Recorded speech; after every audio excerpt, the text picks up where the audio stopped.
दोस्तों, हम लोग अंबेडकर जी की किताब द बुद्धा एंड हिज धर्मा पढ़ रहे हैं। इस किताब का तीसरा खंड बुद्धा जी ने क्या पढ़ाया और उसका पांचवा पार्ट सधर्म क्या है।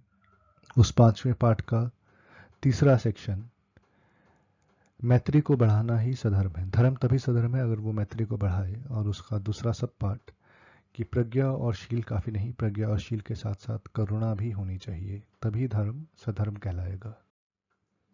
अंबेडकर जी का ये कहना है कि जो गौतम बुद्ध का धर्म है वो दो पार्ट्स में डिवाइडेड है। कुछ लोग ये कहते हैं कि गौतम बुद्ध के धर्म का एक फाउंडेशन पिलर है और केवल एक ही फाउंडेशन पिलर है और वो है प्रज्ञा।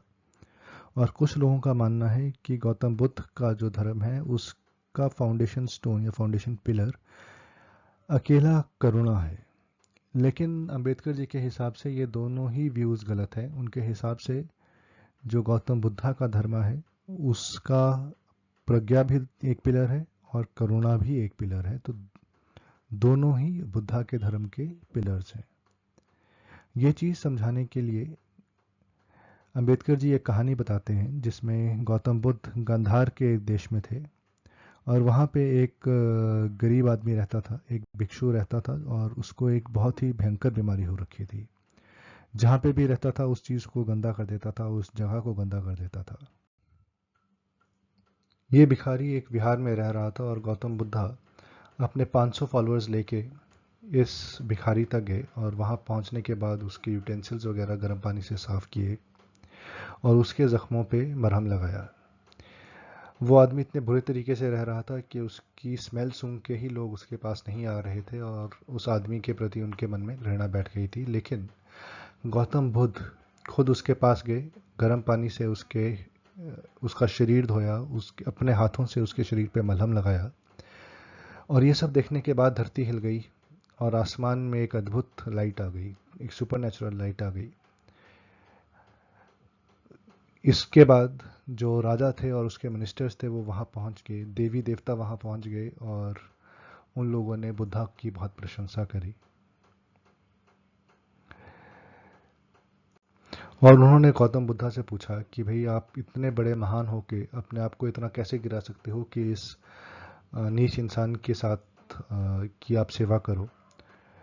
तो इस पे तथागता ने कहा कि इंसान आया ही दुनिया में इसलिए है कि वो गरीब और असहाय लोगों की मदद कर सके, उनकी बॉडीली जो परेशानियां हैं उनको दूर कर सके। तो इस तरह से अंबेडकर जी बताना चाह रहे हैं कि करुणा गौतम बुद्धा की जो फिलॉसफी है उसका एक मेन पार्ट है। अगले पेज पे जाने से पहले मैं अगेन एक चीज़ पॉइंट आउट करना चाहूँगा कि अधर्म क्या है, इसमें ये समझाने के लिए अंबेडकर जी ने और बुद्धा की फिलॉसफी को बताया कि भाई बुद्धा ये कहते थे कि सुपर नेचुरल चीज़ों को नहीं मानना, स्पेकुलेशन को नहीं मानना, बट खुद अपनी कहानियों में वो ऐसी चीज़ें डाल देते हैं जिसमें सुपर नेचुरल चीज़ें हों। जैसे इस लाइन नंबर 14 का यहाँ पे कोई लेना देना नहीं था। और स्पेसिफिकली उसका पहला पार्ट कि सिर्फ इतना बताना काफ़ी था कि गौतम बुद्धा मतलब फिलॉसफी समझाने के लिए कि गौतम बुद्धा एक मतलब ऐसे आदमी के पास गए जिसके पास कोई नहीं जाता था और उसके जख्म साफ किए, खुद अपने हाथों से उसको मलहम लगाया। प्रोबेबली ये लेप्रेसी वाला आदमी था जिसके पास बुद्धा चले गए और उसकी इतनी सेवा करी। और उसके बाद यहाँ पे उन्होंने खुद डाल दिया कि जब उन्होंने उसकी सेवा करी तो धरती हिल गई, आसमान से कोई चमत्कारी लाइट आ गई। ये सब चीज़ें उसी के खिलाफ जाता है जो चीज़ आप पढ़ा रहे हो। मतलब ये चीज़ें सुन के ऐसा लगता है कि हिपोक्रेसी है पढ़ाने में। मतलब जो आप बता रहे हो और जो आप एग्जाम्पल दे रहे हो उनमें सिंक नहीं है।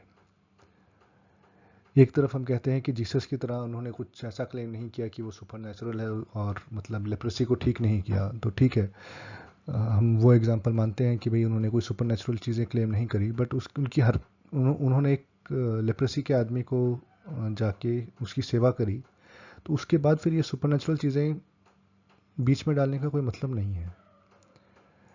और अगेन हो सकता है कि किसी ने डाल दी हो मतलब, बट जब अंबेडकर जी खुद ये सारी कहानी बता रहे हैं कि भाई सुपर नेचुरल चीज़ें नहीं माननी, तो इसको बीच में डालने का क्या मतलब है।